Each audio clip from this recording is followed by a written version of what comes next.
नमस्कार मंडळी. अभिव्यक्तीतर्फे वेगळ्या वाटांवर चालणारे व्यक्ती तुम्हाला सतत भेटत असतात. आज अशाच एका व्यक्तीची ओळख करून देणार आहे, अजित कुलकर्णी. हा माझा महाविद्यालयीन जीवनातला कथाकथन स्पर्धांमधला स्पर्धक. आता ती चुरस न राहता उरलं आहे ते कौतुक आणि अभिमान. शासकीय नोकरी सोडून वेश्यावस्तीत काम करणाऱ्या माझ्या या मित्राला बोलतं करण्याचा हा प्रयत्न. वेश्या हा शब्द ऐकला की शहरातल्या काही वस्त्या ठळकपणे डोळ्यासमोर उभ्या राहतात. पण गावांमध्येही ही समस्या तेवढीच ज्वलंत आहे हे आपल्या लक्षातही येत नाही. अजित याबद्दलच आपल्याला अधिक सांगेल. नमस्कार अजित. तर नमस्कार. वेश्यावस्तीतल्या स्त्रियांचं पुनर्वसन तू करतोस, तर ते कसं आणि कुठे? बेसिकली हा जो शब्द आपण उच्चारला, वेश्या, खर तर ती स्वतः एक स्त्री आहे. तिलाही समाजमन आहे, तिलाही स्वतःच्या भावना आहेत. आणि तो एक शाप म्हणा किंवा ओढवून घेतलेली जबाबदारी म्हणा, अशा पद्धतीनं तिचं अस्तित्व तयार केलं गेलेलं आहे आपल्याकडे.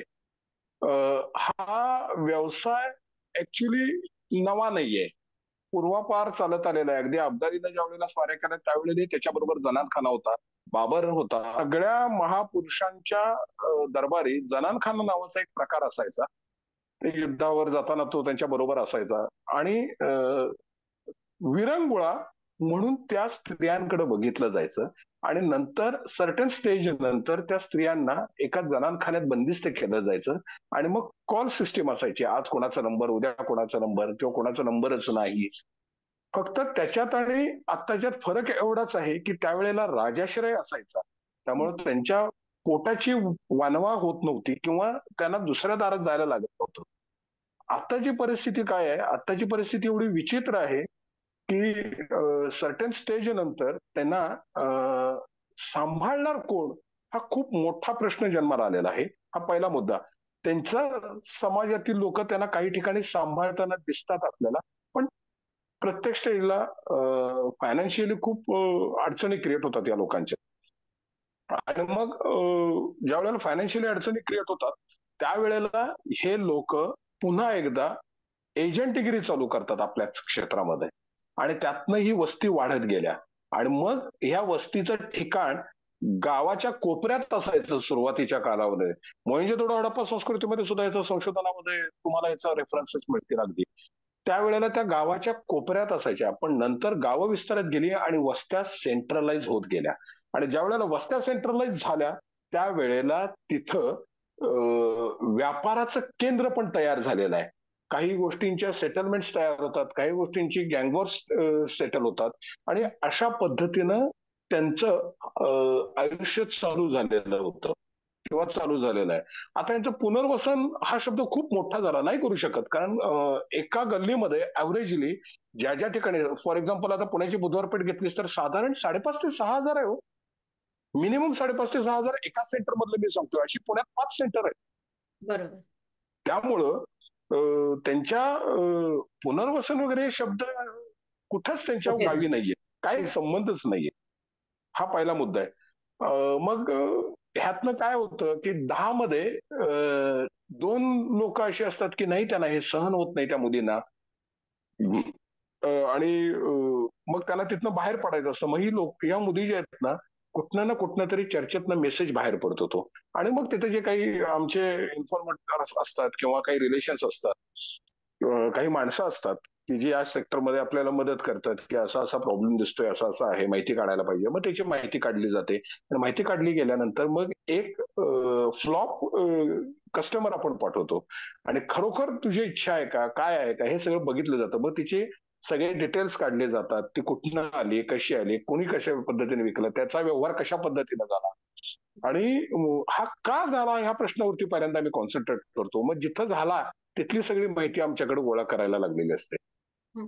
ती माहिती एकदा आमच्या हातात आली, वेन वी आर कॉन्फिडंट की बाबा नाही, हे आपण करू शकतो, मग त्या ठिकाणी हात घालताना खूप प्लॅन करावा लागतो. म्हणजे तो दीड दीड महिना आधी प्लॅन चाललेला असतो. हं, असं केलं तर असं होईल, असं केलं तर बरं. ह्या सगळ्या गोष्टींमध्ये एक गोष्ट वाईट काय असते, की ह्याची बातमी या कानाची त्या कानाला लागून देऊन चालत नाही. बरोबर.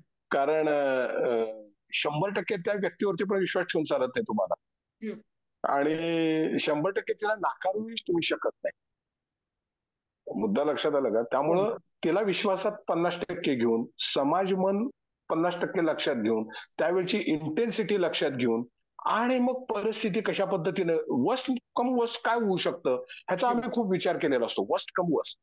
पण मी मग तुला इथे थांबून मुद्दाम विचारते, की तू बुधवार पेठेचं उदाहरण दिलंस, पण तू काम नक्की कुठे करतोस? कारण मला वाटतं सांगलीच्या जवळपास, बरोबर? नाही, नाही? नाही. बेसिकली मी काम करतो ते 16 राज्यात माझं काम चालतं खरं तर. अच्छा. प्रत्येक स्टेटमध्ये माझं काम चालतं. कारण ह्याला रिसोर्सेस जे म्हणतो आम्ही, हे क्रिएट कुठनं होतं माहितीये का? हे क्रिएट होतं ते मॅक्सिममली बऱ्याचशा कालावधीमध्ये 2014 अखेर हे तिबेटमधनं क्रिएट होत होतं. बांगलादेशी आणि तिबेट.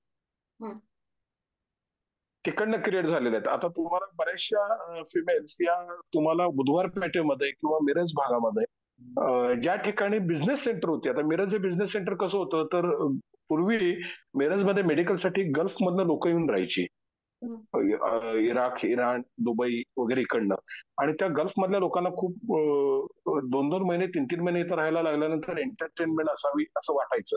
आणि भरपूर पैसे असायचे ना त्या लोकांकडे. भयानक पैसे असतात त्या लोकांकडे.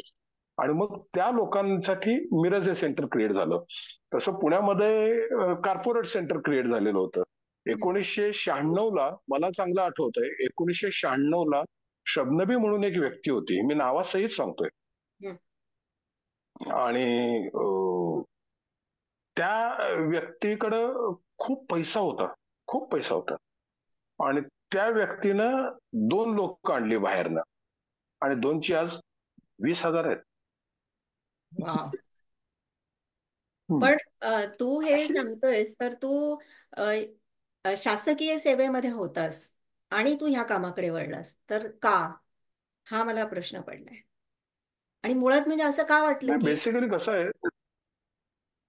बेसिकली कसं आहे, सेवा असं काही नसतं त्याच्यात. तो अर्थार्जनाचा धंदा आहे.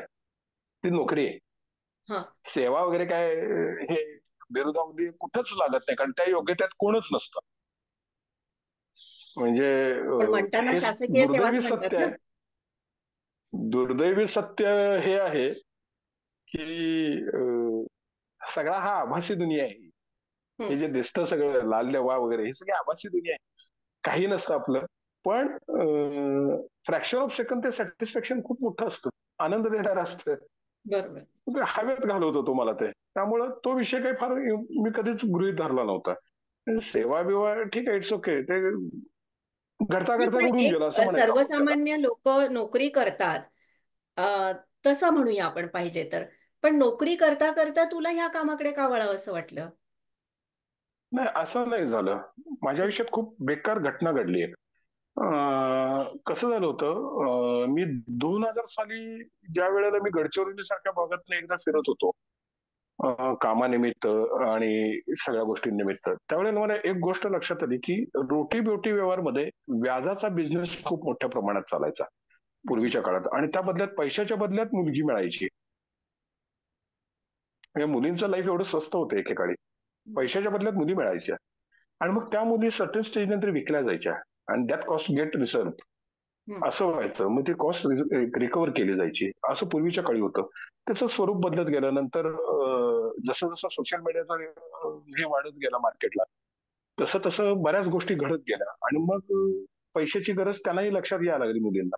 हं. मग काही स्वतःच्या गोष्टींसाठी प्रतिष्ठित भागात सुद्धा हे असतं. असं काय नसतं. हे काय त्या हं, आता हं, ॲक्चुअली कसं आहे, ज्यांची परिस्थिती नाही त्या 10 बाय 10च्या रूममध्ये काही गोष्टी चालू करतात. हं. ज्यांची परिस्थिती आहे, त्या सुखासाठी पण करणारा एक क्लास आहेच की आमच्याकडे. बरोबर. हो. तो कसा नाकारून चालेल?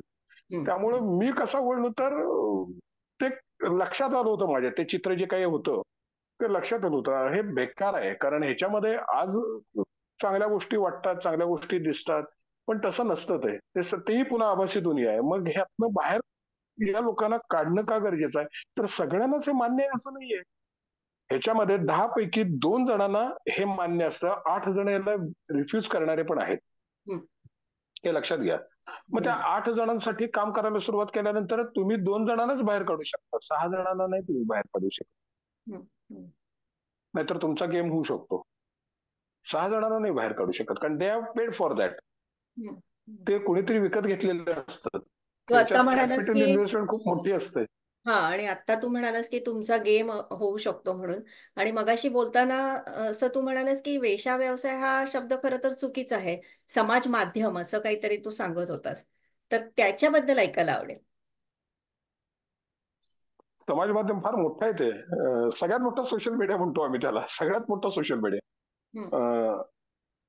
खूपशा अ, दहशतीच्या घटना या घडल्या पण जातात आणि सेटलमेंट पण होतात त्या पिरियडमध्ये. अच्छा. असा तो एक क्लास पण आहे. आपण पिक्चरमध्ये जे बघतो ना, ते वास्तवात आहे. हो ते का? वास्तवात आहे. हो, हो. ते वास्तवात आहे. नाही वास्तवात आहे फक्त हे त्याचं बरोबर, प्रमाण पण असं आपण म्हणतो ना, की प्रम चित्रपटांमधून जे दाखवतात ते नाट्यमय केलेलं असतं. पण तुला असं वाटतं की त्याच पातळीवर सगळं चालू असतं? हं, सेम. हो का? नाट्यमय वगैरे काही नसतं. तसंच असतं. तसंच असतं ते. बापरे! ते तसंच असतं. हां, ते तसंच असतं. त्याला काय नाट्यमय वगैरे काही करायची गरज लागत नाहीये. कारण प्रत्येकाच्या लाईन्स ठरलेल्या असतात. कोण, कुठं, कधी, कसं, काय हे ठरलेलं असतं. कोडवर्ड्स असतात त्याचे. ते करतात लोकं ते मॅनेज. त्यामुळे ते होतं. मला या गोष्टीचा कधी एक्सपिरियन्स नाहीये. पण मी अनुभवलंय, की बाबा घटना खूप विचित्र ज्या घडतात, त्याची सुरुवात कुठे होते, शेवट कुठे होतो बऱ्याच वेळेला. हं, 10 पैकी 2 घटनांचा तरी शेवट आणि सुरुवात तिथं होते. अच्छा. 8 घटना बाहेर घडत असतील तुमच्या समाजात. हं, होतात हं. त्या घटना.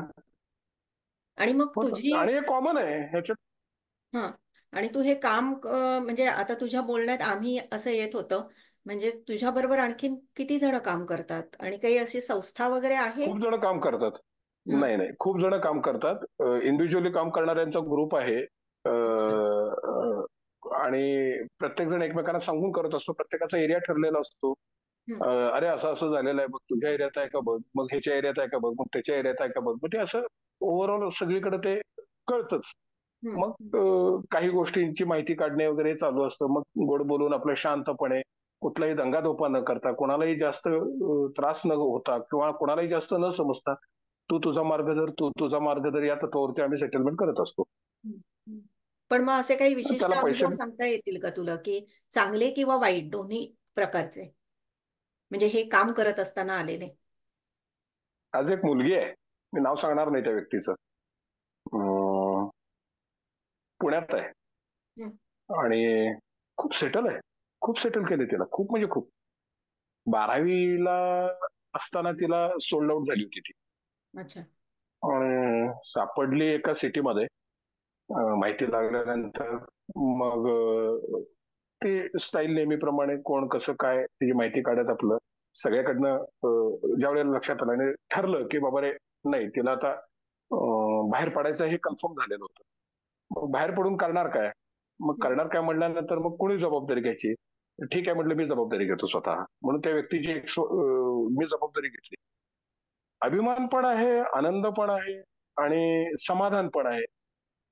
एम.कॉम आहे व्यक्ती अच्छा. आणि एका प्रतिष्ठित बँकेत आहे. अरे वाह! म्हणजे तू पुढे प्रतिष्ठित बँकेत आहे. हं. म्हणजे त्या आणि व्यक्तीला ह्यातून बाहेर काढून शिक्षणाचं वगैरे तू बघितलंस का? ती पूर्ण, एम-कॉमच पूर्ण, पूर्ण अच्छा. बघितलं. मग पूर्ण हे एम.कॉम होईपर्यंत सगळंच. पण मग हे कसं काय म्हणजे कसं करता येतं? कसं करतं असं नसतं. मग एका इन्स्टिट्यूटमध्ये ॲडमिशन करून घेतली तिची थर्ड पार्टीकडनं. हं, तिसऱ्याकडनं मग तिथं आपण पुढे जायचं नसतं. आपल्याला कोण जमेत धरत नसतं थोडक्यात. हं, मग त्याची इन्क्वायरी जास्त सुरू होते. मग डायरेक्ट कोणाला तरी थर्ड पार्टीकडनं त्याच्या ॲडमिशन्स करून घ्यायच्या. ॲडमिशन्स करून झाले की तिला सांगायचं, "तुझं तू कॉलेजला जा, तुझा तू अभ्यास कर. तिचा महिन्याचा जो काही मेसचा खर्च असेल तो मॅनेज करून टाकायचा. तिला जे काही लागणारं मटेरियल आहे ते मॅनेज करून टाकायचं. हं, कम्युनिकेशन्स ठेवायची. कुठेही आपण करतोय ते चुकतंय का? किंवा दुसऱ्या मार्गावरती ती पुन्हा जातेय का? या सगळ्या गोष्टींवरती वॉच ठेवणारी लोकं असतात आणि त्यातनं ती डेव्हलप करत असतात. आणि मग शेवटी कुठेतरी विश्वास ठेवावा लागतो बरं का तुम्हाला म्हणणं. हं, हं. कुठेतरी विश्वास ठेवावा लागतो. आणि मग खरं सांगू का 10 मधनं 2च वाईट आहेत. 8 खरोखर बाहेर पडलेले आहेत. इथे आतापर्यंत जवळपास 34 मुली बाहेर पडल्या. पण दोनच वाईट आहेत म्हणजे काय म्हणतोस तू, की तुम्ही त्यांना बाहेर काढायचा प्रयत्न करता आणि त्या परत तिथेच काढलेलं जातात असं? असतं, काढलेलं असतं, हं. बाहेर काढलेलं असतं आणि नंतर देन शी रन्स, ते पळून पण जातात. कारण काय म्हणजे का असं करत असतील? दोन गोष्टी आहेत. शारीरिक गरज सोशल मीडियामुळे खूप वाढली आहे, अच्छा. खूप वाढली. हा एक हं, मुद्दा सगळ्यात मोठा आम्हाला खूप इम्पॅक्ट केला. हं. आणि दुसरा मुद्दा शिक्षणाचा अभाव. शिक्षण पद्धतीच अपयश आहे खरं तर. हे जास्तीत जास्त क्रिएट होणं म्हणजे शिक्षण पद्धतीचं अपयश आहे. पण जबाबदारी घ्यायला कोण तयार नसतं. चांगल्याला टाळ्या वाजवतात लोक. हं. जबाबदारी कोण घेत नसतं इथं. कोणी जबाबदारी घेत नाही. आता मागच्याच्या मागच्या वर्षी 2017-18 ला मी 12 मुलं शाळेत घातली आता. अच्छा. ओढून ताणून नेऊन घातली. हं. आणि नंतर असं लक्षात आलं की त्या मुलांना खूप टॉर्चर केलं गेलं होतं. टॉर्चर इन द सेन्स थोडंसं वेगळी वागणूक. टॉर्चर हा शब्द योग्य नाहीये कदाचित माझा. वेगळी म्हणजे वागणूक शाळेत केली गेली म्हणतोयस होती. तू? नंतर मग शाळेत, त्यांना त्रास शाळेत दिला नाही. 9वी-10वी. अच्छा. हां. आणि मग ते लक्षात आल्यानंतर मग मी पुन्हा जाऊन सांगितलं, "हे असलं काही चालणार नाही. हं. मुख्य प्रवाहात त्यांना आणणं गरजेचं आहे आणि त्याला यू विल बी रिस्पॉन्सिबल." मग थोडंसं प्रेशर क्रिएट करावं लागतं काही गोष्टी ठिकाणी. ते करतो आम्ही आणि ते करतात लोकं. मग शेवटला ॲक्सेप्ट करतात. हं. कारण सगळ्याच सांगितलं ना, वाईट काहीच नाहीये. परिस्थिती खूप वाईट असते. मग त्या परिस्थितीतनं त्यांना उभं करायची ताकद, त्यांचं कॅनव्हासिंग करायची ताकद, काउन्सिलिंग करायची ताकद आमच्यात आहे. आम्ही करतो. आम्हाला जेवढं जमतंय, प्रयत्न करत असतो आम्ही दररोज. चालतंय. आपली त्यासाठी शाळा पण मी तयार केलेली होती. माझ्या स्वतःच्या शाळेत काही व्यक्ती होत्या हे अशा पद्धतीच्या बाहेरच्या. हं. पण कळत पण नव्हतं कोणाला, की कोण कुठला आहे, कोण कुठला आहे. कारण मी कधी ओळखच दाखवत नाही तशा पद्धतीत. अच्छा. आणि ते दाखवणंही योग्य नाहीये. हं, हं. आणि ते दाखवणंही योग्य नाहीये. पण त्यामुळं इट्स जेव्हा ओके. तू हरकत नाही. शाळेत म्हणजे ह्या स्त्रियांना जेव्हा तू शाळेत घालायचं म्हणतोस तेव्हा म्हणजे आपलं नेहमी तर त्यांना शिक्षण दिलं जातं की जीवनाला आवश्यक असतील अशी कौशल्य शिकवली जातात? असं महाराष्ट्रात कुठलीही कौशल्य शिक्षण देणारे ठराविक 3-4 इन्स्टिट्यूट सोडल्या, तर मला काय वाटत नाही, की कोणाच्याही लक्षात आलं, की कौशल्य शिक्षण गरजेचं आहे.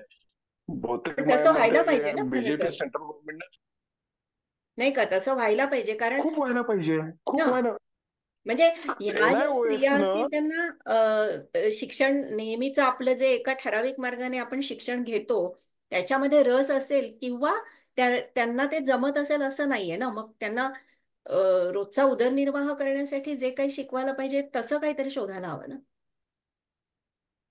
अशी आपल्याकडे सिस्टीमच नाहीये. हे दुर्दैव आहे आमचं. Macaulay education method. किती वर्षानं न्यू एज्युकेशन पॉलिसी आमच्या गव्हर्नमेंटनं आणली. हं. आता स्किल एज्युकेशनची युनिव्हर्सिटी क्रिएट झाली. पॉलिसी आली 2014-15 ला. 2020 ला स्किल एज्युकेशनची युनिव्हर्सिटी एस्टॅब्लिश झाली, की जिचा अजूनही कोणाला माहीतच नाहीये, की तिचा स्किल एज्युकेशनचा युनिव्हर्सिटीचा बेस काय आहे किंवा ते काय करणार आहेत काही माहित नाहीये कोणाला. पण हे तुझी शिक्षण तुझी पद्धतीचं अपयश स्वतःची आहे. पण शाळा आहे बरोबर. माझी स्वतःची शाळा आहे. पण मग त्याच्यात असं करता येऊ शकत नाही का? नाही, नाही. आता माझ्या शाळेत मी कसं केलेलं आहे, माझ्या शाळेमध्ये मी अ, खूपच वेगळं शिक्षण देतोय. म्हणजे माझ्याकडं मॅच्युरिटीवरती काम केलं जातं मुलांच्या आणि मुलींच्या. अच्छा. क्युरिओसिटी काढून टाकायची, एज्युकेशनची भीतीच काढून टाकलेली असते मी. मी मॅच्युरिटीवरती खूप काम करतो. मी कुठलाही एका विशिष्ट बोर्डाचा सिलेबस घेत नाही. परीक्षा एका विशिष्ट बोर्डाची दिली जाते. बाबा महाराष्ट्र राज्य जे आहे आपलं काय म्हणतात त्याला महाराष्ट्र स्टेट सेकंडरी आणि हायर सेकंडरी. अच्छा. स्टेट बोर्ड ज्याला आपण म्हणतो. माध्यमिक स्टेट आणि बोर्डची उच्च एक्झाम देतात माध्यमिक मुलं. बोलते है ना हां, माध्यमिक हां. उच्च माध्यमिक आणि उच्च माध्यमिक. माध्यमिक. अ, ते देतो. पण त्याच्यामध्ये आम्ही काय आहे, आमची शिक्षण पद्धती अशी आहे, की विचार करायला लागणाऱ्या क्षमतांचा विकास कुठंच नसतो त्याच्यामध्ये. त्याच्यामध्ये मुलं जी पास झाली 75% मुलं पास झाली ती नवनीतच्या उपकारामुळं आणि 21 अपेक्षेमुळं पास झालीत. त्यांची स्वतःची बुद्धी फार कमी आहे. फारच कमी आहे. आणि आता तर ते बेस्ट ऑफ 5 मध्ये काय झालेलं आहे, 100%च पडणाऱ्यांची संख्या वाढलेली आहे. म्हणजे ह्यांना बेस्ट ऑफ 5 मध्ये या स्त्रियांना अशा ह्याच्यातून बाहेर काढून असा वेगळा विचार करू शकत नाही तुम्ही जे काय चालू आहे त्याच्यामध्येच त्यांना नेऊन सोडणं हा एकच तुम्हाला उपाय उरतो दुसरा नाही. मी स्किल ह्याच्या एज्युकेशन खरं तर ह्याच्यामध्ये मला खूप अपेक्षा अशा होत्या हं, की भारतामध्ये एक खूप मोठी इन्स्टिट्यूट आहे गव्हर्नमेंट ऑफ इंडियाची, national institute of open schooling, NIOS. महाराष्ट्रातल्या अशा कित्येक शाळा आहेत की ज्यांना NIOS म्हणजे काय हे माहीतच नाही आहे. खरं तर NIOS सारखी खूप मोठी, अर्थात हे NIOSचं अपयश आहे. NIOS शेवटच्या घटकापर्यंत पोहोचायला अपयशी ठरलेली इन्स्टिट्यूट, अशी आता व्याख्या आहे त्याची. अच्छा. बरं, ह्यांच्याकडं समजा तुम्ही विचारायला गेलात ना, तर ते एंटरटेन करतील याची गॅरंटी नाहीये तुम्हाला. हं, हं, तुम्ही ऑनलाईन पोर्टलवरती मेल करा, हे करा, ते करा, दे नेव्हर रिस्पॉन्ड. हे रिस्पॉन्ड पण कोण करत नाही इंडियामध्ये NIOSच्या सेंटर. आता पुण्यामध्ये सेंटर आहे, नाही हं. कोण रिस्पॉन्ड करत.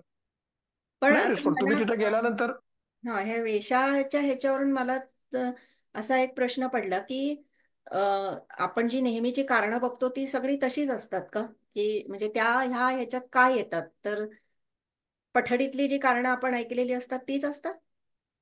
सेम काही फरक नाही. कुठंतरी पैशाची देवघेव असते, हं, कुठेतरी व्यवहार असतो, कुठंतरी स्टोलन असतं, कुठंतरी अन्याय करायचा म्हणून सरंजामदार आणि तो जो हुजूर पक्ष आणि मजूर पक्ष जसा असायचा हं.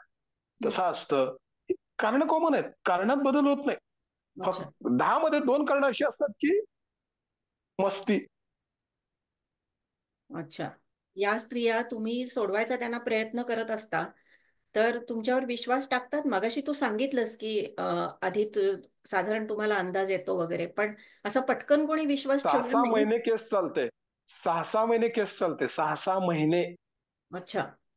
वर्ष वर्ष, दीड दीड वर्ष. अच्छा. आणि मग म्हणजे त्या बाहेर पडतात म्हणजे अक्षरशः तुम्हाला सुटका करावी लागत असेल त्यांची, हो ना? बऱ्याच वेळेला सुटका करावी लागते, बऱ्याच वेळेला इझिली निघून जातं. अच्छा. म्हणजे त्या गाड्या तयार सहज ठेवायच्या, बाहेर तिकडनं पडतात तिकडे, आणि तिकडनं तिकडे, तिकडे पळून अच्छा. जाणे प्रकार म्हणतात त्याला आमच्यात मराठी काय भाषेत. म्हणतात? पळून जाणे पळून जाणे. हा. हा. हा प्रकार असतो. करतात ते. अच्छा. कारण शेवटी कसं असतं माहितीये का मोना, हम्म, किती नाही म्हणलीस ना तरी एका सर्टेन स्टेज नंतर विरक्ती येते, आणि विरक्ती आल्यानंतर आयुष्याचा अर्थ समजायला लागतो. हम्म, हम्म, कदाचित त्या अर्थाची व्याख्या तुमच्या कुठल्याही शैक्षणिक पठडीत बसणारी नसते. हम्म, नसते. मग कुठेतरी काहीतरी धडपडत काहीतरी करतात, सपोर्ट कुठनं तरी मिळवतात. हम्म, हे सर्कल आजचं नाहीये, हे सर्कल खूप वर्षापासूनच आहे. खूप मोठं सर्कल आहे आणि हे हम्म, हम्म, आलं का लक्षात. त्यामुळे तसे उभं करतात. मग अशा काही केसेस आल्या आपल्याकडे की आम्ही त्याच्यावरती विचार करतो पहिल्यांदा, खरोखर काय आहे बाबा नक्की यांच्यातली परिस्थिती काय आहे, नक्की कसं करायचं आहे, काय करायचं आहे, या हम्म. सगळ्या गोष्टींची चर्चा होतात मग. आणि मग त्याचा प्लॅन तयार केला जातो आणि मग ते एक्झिक्यूट केला जातो. 2-2 आणि वर्ष मग केसेस त्यांची चालतात म्हणा. म्हणजे 2-2 वर्ष. ज्या दिवशी त्यांची सुटका होते, मग राहायची व्यवस्था कुठे असते त्यांची? लगेचच जे त्यांना करायला लागतं ते? त्याचा प्लॅन 6 महिन्याचा पुढचा तयार असतो. अच्छा. फंडिंग सहित. अच्छा. फंडिंग सहित. 6 महिन्याचा प्लॅन तयार असतो त्याचा. त्याचे रिपोर्ट्स वगैरे सगळे व्यवस्थित कलेक्ट होत असतात. अच्छा. पूर्ण लक्ष असतं त्यांच्याकडे. हम्म. आणि या जाणीव करून दिलेली असते. मेडिकल मेडिकल एड्स चालू असतात. एन नंबर ऑफ पॅरामीटर्स आहेत त्याच्या मोना. एन नंबर ऑफ पॅरामीटर्स आहेत. बरोबर. आणि यांच्या मुलांचं काय? म्हणजे मुलं असतात असे म्हणजे तू ज्यांची ज्यांची आतापर्यंत सुटका केलेली आहेस त्यांना मुलं होत आहेत आणि असतील तर त्यांचं काय? एक क्लास आहे, सिग्नल वरती भीक मागतो. हम्म. भारतात आहे. त्यात 50% हीच आहेत सगळी. अच्छा. हा. म्हणजे ती आधीच काही जण आधीच बाहेर पडतात. आधीच बाहेर पडलेली असतात का? हम्म. नाही, ते असंच भीक मागत मोठी होतात. अच्छा. प्रवाहात येत नाहीत ती. फार नाही कमी ते प्रमाणात येतात. हम्म. अ, मला असं म्हणायचंय की जेव्हा तुम्ही त्या स्त्रीची सुटका करता तेव्हाच तिला जर मूल असेल तर त्या मुलाची पण मुलासाठी काही करू शकता का? म्हणजे असं काही असतं की नाही? भावना नसतात फारशा. कोणाला त्या भावनाच स्त्रियांना? नसतात भावना नसतात फारशा. म्हणजे त्यांना फक्त त्यांची सुटका झाली की झालं असं असतं? 10 मध्ये 2च अडचणीचे असतात. 8 इझिली कॅरी करतात किंवा कॅरी जरी केलं तरी पुन्हा ते त्याच वाटेवरती येतात मुलं. शिकत नाहीत. शाळा हा प्रकार नाही. 4थी-5वी. नाही म्हणजे जेव्हा त्या महिलेला तुम्ही तिथून सोडवणार असता तेव्हा असं असं होतं का की ती तुम्हाला सांगते की मी एकटी नाही बाहेर पडणार, माझं मूल आहे, तर त्या मुलाचा पण तुम्ही विचार केला पाहिजे म्हणून. हो, विचार करतोच ना आपण. अनाथ आश्रमात काही मुलं जातात. हं, आहेत आत्ता तशी. अनाथ आश्रमात आहेत. काही मुलं असतात, की ज्यांना खरोखर कळतं, हं. लहान वयात सुद्धा, मॅच्युअर्ड असतात काही. ती मुलं टिकतात. ती मुलं काम करतात. चांगलं करतात. आहेत 4-5 मुलं आहेत तशी. पण ती अच्छा. मुलं आता आय-टी-आय वगैरे केलेली आहेत चांगली. अच्छा. 2002 ची एक ग्रुप होता 3 मुलांचा. तो आय-टी-आय झाला आणि दे आर नाऊ सेटल्ड. पण हे एक सगळं तुम्हीच नागपूरमध्ये. बघता की दुसरं कोणी संस्था वगैरे बघते? नाही, नाही. हे ॲक्चुअली अर्चबिंदू फाउंडेशन नावाची माझीच स्वतःची संस्था आहे. त्या संस्थेतनं मी माझेच पैसे कलेक्ट करतो, माझेच पैसे घालतो. काही लोकांची एड्स कधीतरी येतात. खूप काही डॉक्युमेंटेशन मागितलं जातं, खूप काही गोष्टी केल्या जातात. देत नाहीत लोकं. पैसे तुम्हाला या कामासाठी कोणीही देत नाही. मी तुला असं सुचवेन की म्हणजे तू म्हणतोयस या कामासाठी पैसे कोणी देत नाहीत. आपण अभिव्यक्तीतर्फे मदतीचं आव्हान करून बघूया आणि अ, त्यातर्फे कोणाची तुला मदत झाली तर उत्तमच. तर तू काय सांगशील त्याच्याबद्दल? म्हणजे मदतीचं नाही, आव्हान खरं करण्यासाठी सांगू काय का? सांगशील? मदतीचं आव्हान करण्यापेक्षा मला अशा लोकांची गरज आहे, की समाजातली सर्व स्तरावरची मुलं एकत्र आली पाहिजेत. ही वेगळ्या वाटा असलेली मुलं पण एकत्र आली पाहिजेत आणि चांगली मुलं पण एकत्र आली पाहिजेत. आणि त्यासाठी एन-आय-ओ-एसच्या अंडर आवडेल तसं शिक्षण घेणारी एखादी प्रत्येक जिल्ह्यात संस्था तयार व्हायला पाहिजे. त्या होत नाहीयेत. कारण संस्थांना आर्थिक पाठबळचा फार मोठा प्रॉब्लेम आहे. कॉम्पिटिशनचा फार मोठा प्रॉब्लेम आहे. सगळ्यात वाईट काय आहे याच्यामध्ये पालकांची मानसिकता खूप विचित्र झालेली आहे. भौतिक सुविधांमुळं खूप अडचणी क्रिएट झालेल्या आहेत. पालकांना शिक्षणापेक्षा भौतिक सुविधांकडे खूप कल वाढलेला आहे आणि शिक्षण संस्था हा धंदा आहे त्यांचा, की ते शिक्षणापासून पालकांना बाजूला करतात आणि भौतिक सुविधांवरती खूप पैसे खर्च करतात आणि त्याचे चार्जेस घेतात. त्यामुळं अशी लोकं एकत्र आली पाहिजेत, की नाही आपण एक अशी इन्स्टिट्यूट उभा करूया, की जिथं भौतिक सुविधा कमीत कमी असतील, पण आपण सगळी वर्षातनं एकत्र येऊन नवीन काहीतरी या मुलांसाठी डेव्हलप करूया. मला अशा लोकांची खरं तर गरज आहे. पैसे हा मुद्दा नाहीये. मला पैसे देऊ नका तुम्ही. माझं मत असं आहे, की तुमचा विचार लोकांची तरी द्या. म्हणजे असा दृष्टिकोन असणाऱ्या अ, लोकांची गरज आहे तुला. तर आपण हे हा तर आता तू सगळी ही माहिती सांगितलेली आहेस, तर आपण लोकांना विनंती करूया की जर तुम्हाला असा रस असेल तर तुम्ही नक्की अजितशी संपर्क साधा. तो त्याचा नंबर सांगेल किंवा मी तो नक्की माहितीमध्ये पण देते. तर तू हां, किंबहुना तुला कॉन्टॅक्ट करू दे. लोकांना येऊन बघू दे. एकदा लोकांना सगळीकडनं फिरवून आणतो.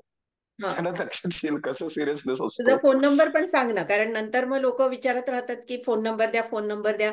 माहितीत दिलेला असला तरी बघत नाहीत. तर तर आता इथे सांगून टाकतो. लोकांची वृत्ती असते. 9422579800.